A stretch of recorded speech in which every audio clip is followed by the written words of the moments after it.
नमस्कार, आप देख रहे हैं आज तक। आपके साथ मैं हूं सईद अंसारी। बुलेटिन में सबसे पहले बात गांधी परिवार को अदालत से लगे झटके की। इस मामले में सोनिया और राहुल अदालत के फैसले को चुनौती देंगे। कांग्रेस नेता कपिल सिब्बल, अभिषेक मनु सिंघवी समेत कई नेता इस मामले पर राय मशविरा कर रहे हैं। नेशनल हेराल्ड केस में सोनिया गांधी और राहुल गांधी को अदालत में हाजिर होना होगा। दिल्ली हाईकोर्ट ने सोनिया और राहुल समेत 4 की स्थगन याचिका को खारिज कर दिया है। अब इस केस में सोनिया गांधी, राहुल गांधी को पटियाला हाउस अदालत में पेश होना होगा। सुब्रमण्यम स्वामी ने हेराल्ड की संपत्ति के गलत इस्तेमाल को लेकर अदालत में याचिका दाखिल की थी। सोनिया और राहुल की तरफ से अब सुप्रीम कोर्ट में याचिका दाखिल की गई है, लेकिन अगर उन्हें सुप्रीम कोर्ट से राहत नहीं मिली तो कल अदालत में सोनिया गांधी, राहुल गांधी दोनों को नेशनल हेराल्ड केस में हाजिर होना होगा। क्या कहा कांग्रेस के नेता अभिषेक मनु सिंघवी ने?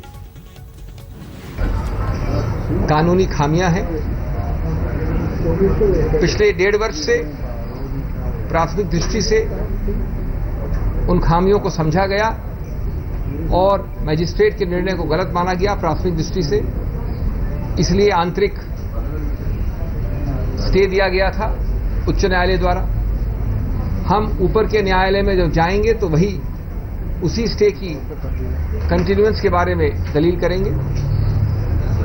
मैं आपके समक्ष तकनीकी कानूनी दलीलें नहीं रखना चाहता, लेकिन आपको उदाहरण के तौर पे ये बता दूं कि नेशनल हेराल्ड अखबार और उसके सभी एसेट्स, जो संपत्ति है अचल या जो मूवेबल प्रॉपर्टी है, वो अभी भी एसोसिएटेड जर्नल द्वारा ही मालिकाना हक में है। उसका मालिकाना हक, उसका मालिक बदला नहीं है। हाँ, एसोसिएटेड जर्नल जो पहले कांग्रेस पार्टी द्वारा नियंत्रित थी, अब एक अनुच्छेद 25 कंपनीज एक्ट की कंपनी द्वारा कंट्रोल्ड है। उस कंपनी का नाम है यंग इंडिया।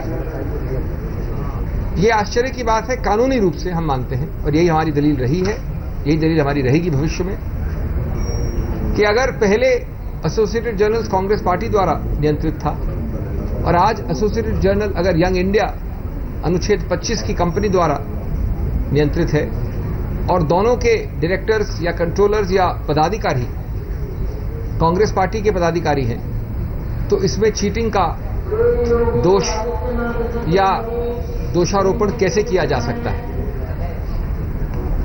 एक और वजह की बात यह है कि जो अनुच्छेद 25 की कंपनी है यंग इंडिया, वो कानून के अंतर्गत बाध्य है, कानून के अंतर्गत प्रतिबंधित है कि वो न डिविडेंड दे सकती है, न अपने शेयर होल्डर्स या डायरेक्टर्स को कोई फायदा कर सकती है। कोई अभिषेक मनु सिंघवी कांग्रेस का पक्ष रख रहे थे। वो यंग इंडिया कंपनी, जिसके 2 डायरेक्टर सोनिया गांधी, राहुल गांधी हैं, 76% शेयर इनके हैं, बता रहे थे इसमें गलत क्या है, लेकिन इसे गलत मानते हैं सुब्रमण्यम स्वामी याचिकाकर्ता। बात सुनिए उनकी। 6 सीनियर काउंसिल्स ने आर्ग्यू की थी और मैंने उनका आर्ग्यूमेंट्स का जवाब अकेला दिया था और जजमेंट रिजर्व हुई थी। और आज ये तय हुआ है कि उनका जो सोनिया गांधी, राहुल गांधी और अन्य लोगों का जो याचिका है हाई कोर्ट में, ये बेबुनियाद है। उसको रद्द कर दिया है और कहा कि आपको ट्रायल कोर्ट में अपीयरेंस करना चाहिए।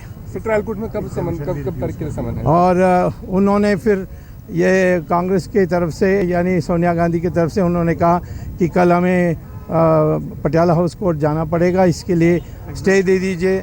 उन्होंने पहले कहा नो स्टे। उसके बाद उन्होंने पूछा कि हमें एग्जेम्पशन तो दे दीजिए, सोनिया गांधी और राहुल गांधी को खुद पेश ना हो, उसके लिए भी उन्होंने मना कर दिया। और अब इनको कल हाजिर होना पड़ेगा। और आइए अब हम आपको बताएं कि आखिर ये नेशनल हेराल्ड केस है क्या। नेशनल हेराल्ड की संपत्ति के गलत इस्तेमाल का सुब्रमण्यम स्वामी ने राहुल और सोनिया पर आरोप लगाया है। इस अखबार की स्थापना पूर्व प्रधानमंत्री पंडित जवाहरलाल नेहरू ने की थी, लेकिन बीजेपी नेता सुब्रमण्यम स्वामी ने याचिका दाखिल कर दी और उनका ये कहना है कि राहुल गांधी पर जानकारियां छिपाई हैं।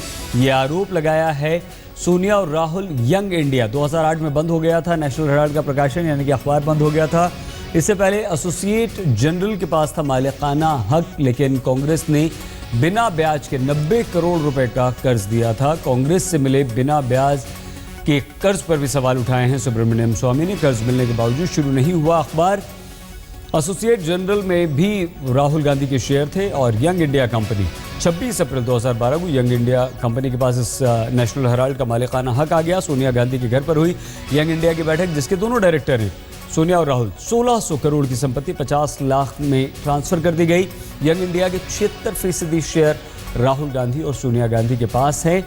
यंग इंडिया ने हेराल्ड हाउस को किराए पर दिया है और ये तमाम आरोप लगा रहे हैं सुब्रमण्यम स्वामी। विश्वासघात बताते हैं, गंभीर घोटाला इसे बताते हुए इस मामले को सुब्रमण्यम स्वामी अदालत में ले गए थे। फिलहाल रुख अगली खबर का।